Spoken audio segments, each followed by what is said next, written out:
सास और बहू। काफ़ी अरसा पहले की बात है। एक लड़की जिसका नाम तबस्सुम था, उसकी शादी हुई।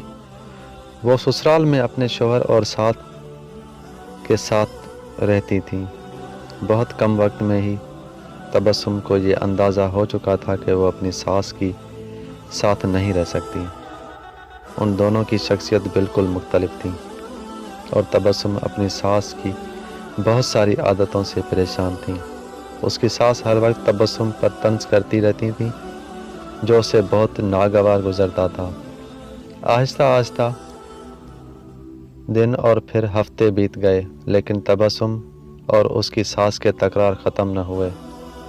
इन तमाम नाइत्तफाकियों ने घर का माहौल बहुत ख़राब कर दिया था, जिसकी वजह से तबस्सुम का शौहर बहुत परेशान रहता था। आखिरकार तबस्सुम ने यह फ़ैसला किया कि वो अपनी सास का बुरा रवैया और बर्दाश्त नहीं करेगी और वो अब ज़रूर कुछ न कुछ करेगी। तबस्सुम अपने पापा के एक बहुत अच्छे दोस्त अहमद अंकल के पास गई, जो जड़ी बूटियाँ बेचते थे।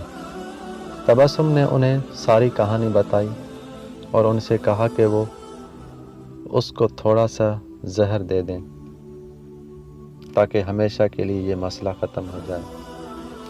अहमद अंकल ने थोड़ी देर के लिए कुछ सोचा और फिर कहा कि तबस्सुम, मैं इस मसले को हल करने में तुम्हारी मदद करूंगा, लेकिन तुम्हें वैसा ही करना होगा जैसा मैं तुम्हें कहूँगा। तबस्सुम राज़ी हो गई। अहमद अंकल एक कमरे में गए और थोड़ी देर बाद अपने हाथ में कुछ जड़ी बूटियाँ लेकर लौटे।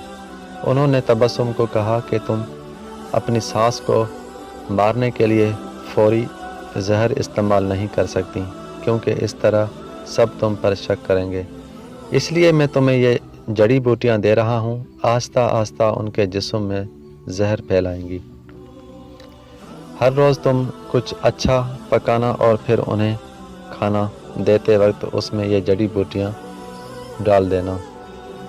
और हाँ, अगर तुम चाहती हो कि कोई तुम पर शक न करे तो तुमने उन्हें मारा है, तो तुम्हें यह ख्याल रखना होगा कि तुम्हारा रवैया उनके साथ बहुत दोस्ताना हो। उनसे लड़ाई मत करना, हर बात मानना और उनके साथ एक मलिका की तरह बर्ताव करना। तबस्सुम यह सब सुनकर बहुत खुश हुई। उसने अहमद अंकल का शुक्रिया अदा किया और जल्दी से घर चली गई, क्योंकि अब उसे अपनी सास को मारने का काम शुरू करना था। हफ्ते गुजर गए और फिर महीने। तबस्सुम रोज़ कुछ अच्छा पकाकर अपनी सास को ख़ास तौर पर पेश करती थी। उसे याद था कि अहमद अंकल ने उससे क्या कहा था कि उसे अपने गुस्से पर काबू रखना है, अपने सास की खिदमत करनी है और उनके साथ अपने माँ जैसा बर्ताव करना है। 6 महीने गुजर गए। घर का नक्शा तकरीबन बदल चुका था। तबस्सुम ने कोशिश करके अपने गुस्से पर काबू पाना सीख लिया था। अब अक्सर वो अपनी सास की बातों पर नाराज़ और गुस्सा न होती। 6 माह में एक बार भी उसका अपनी सास से झगड़ा नहीं हुआ था और अब उसे वो बहुत अच्छी लगने लगी थी और उनके साथ रहना भी आसान लगने लगा था। उसकी सास का रवैया भी उसके साथ बहुत बदल गया था और वह भी तबस्सुम को अपनी बेटियों की तरह प्यार करने लगी थी। वो अपने सब मिलने वालों के दरमियान तबस्सुम की तारीफ़ें करती थीं। तबस्सुम और उसकी सास दोनों अब एक दूसरे को माँ बेटी की तरह समझने लगी थीं।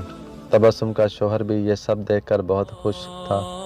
एक दिन तबस्सुम फिर अहमद अंकल के पास आई और उनसे कहने लगी कि आपने मुझे तरीका बताएं कि कैसे मैं अपनी सास को इस जहर से बचाऊं जो मैंने उन्हें दिया है। वो बहुत बदल गई हैं। मैं उनसे बहुत प्यार करती हूँ और मैं नहीं चाहती कि वो इस जहर की वजह से मर जाएं जो मैंने उन्हें दिया है। अहमद अंकल मुस्कुराए और कहने लगे कि तुम्हें डरने की ज़रूरत नहीं। मैंने तुम्हें जहर नहीं दिया था, बल्कि जो जड़ी बूटियाँ मैंने तुम्हें दी थी वो विटामिन की थी, ताकि उनकी सेहत बेहतर हो जाए।